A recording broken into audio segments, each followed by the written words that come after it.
Le Seigneur soit avec vous et avec votre esprit. Évangile de Jésus-Christ selon saint Luc. Gloire à toi, Seigneur Jésus. Luc chapitre 3 du 1er au 6e verset. L'an 15 du règne de l'empereur Tibère, Ponce Pilate étant gouverneur de la Judée, Hérode, prince de Galilée, son frère Philippe, prince du pays d'Ithurée et des Trachonitides, Lysanias, prince d'Abilène, le grand prêtre était Anne et Caïphe. La parole de Dieu fut adressée dans le désert à Jean, fils de Zacharie. Il parcourut toute la région du Jourdain. Il proclamait un baptême de conversion pour le pardon des péchés. Comme il est écrit dans le livre du prophète Isaïe, à travers le désert, une voix crie, « Préparez le chemin du Seigneur, aplanissez sa route, tout ravin sera comblé, toute montagne et toute colline seront abaissées. Les passages tortueux deviendront droits, les routes déformées seront aplanies, et tout homme verra le salut de Dieu. » Acclamons la parole de Dieu. Louange à toi, Seigneur Jésus. Loué soit Jésus-Christ et Marie Immaculée. Chers frères et sœurs dans le Christ, aujourd'hui nous célébrons le deuxième dimanche de l'Avent de l'année liturgique C. Et aujourd'hui, c'est aussi un grand jour pour nous, car le groupe de la guérison intérieure fera ses premières promesses au sanctuaire marial de Figuil. C'est le temps pour nous de porter dans nos prières nos frères et sœurs qui vont se confier au Seigneur dans ce grand ministère de l'écoute. Un jour, les fausses grandeurs seront nivellées. C'est le grand message d'aujourd'hui que l'Église nous annonce.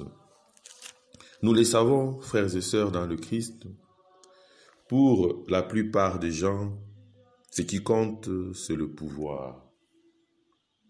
Pouvoir politique, pouvoir économique, affirmation des droits sur les autres. Ceux qui ont réussi, ce sont ceux qui ont acquis les différentes formes de puissance. Nous voulons être plus puissants que les autres. Nous voulons être plus performants que les autres. Et dès que nous sommes puissants, nous nous disons, nous avons réussi notre vie. Et les autres sont les ratés de la vie. Masse inerte, condamnée à se soumettre. Ceux qui n'ont pas réussi comme nous ne vaut rien. Ceux qui n'ont pas réussi comme nous, ça ne vaut même pas la peine. On ne les regarde même pas. Le chrétien, lui, est invité à voir autrement les choses. Confronté aux grandeurs illusoires, le chrétien est celui qui reconnaît la force active de l'Esprit Saint. Cet esprit agit avant tout en ceux qui, écrasés, humiliés, ont découvert le seul vrai bien capable de donner à l'homme une charpente intérieure, une fondation intérieure. Voilà pourquoi la guérison intérieure insiste sur cette vie en esprit. Frères et sœurs dans le Christ, la gloire de Dieu, c'est l'homme debout.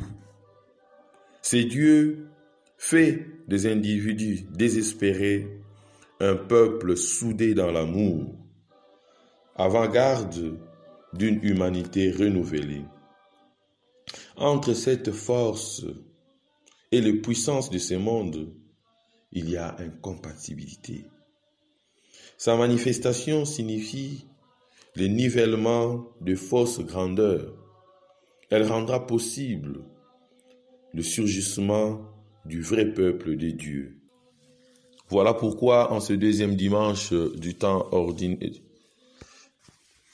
Voilà plutôt autant pour moi, en ce deuxième dimanche du temps de l'Avent, nous devons nous préparer à rembler tous les trous. Nous devons nous préparer à accueillir le Seigneur. Et pour cela, nous devons enlever toutes sortes de barrières. Quelles sont ces barrières qui nous empêchent à accueillir l'enfant Jésus? Ce sont nos péchés. C'est la colère qui habite en nous. C'est la haine. C'est le manque de pardon. C'est l'esprit de vengeance. C'est la jalousie.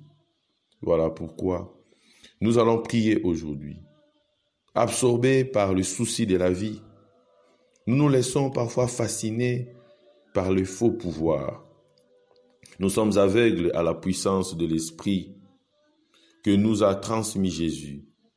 Supplions Dieu en ce dimanche de nous ouvrir à la venue de son Fils afin que nous sachions orienter notre vie en fonction de lui. Le Seigneur soit avec vous.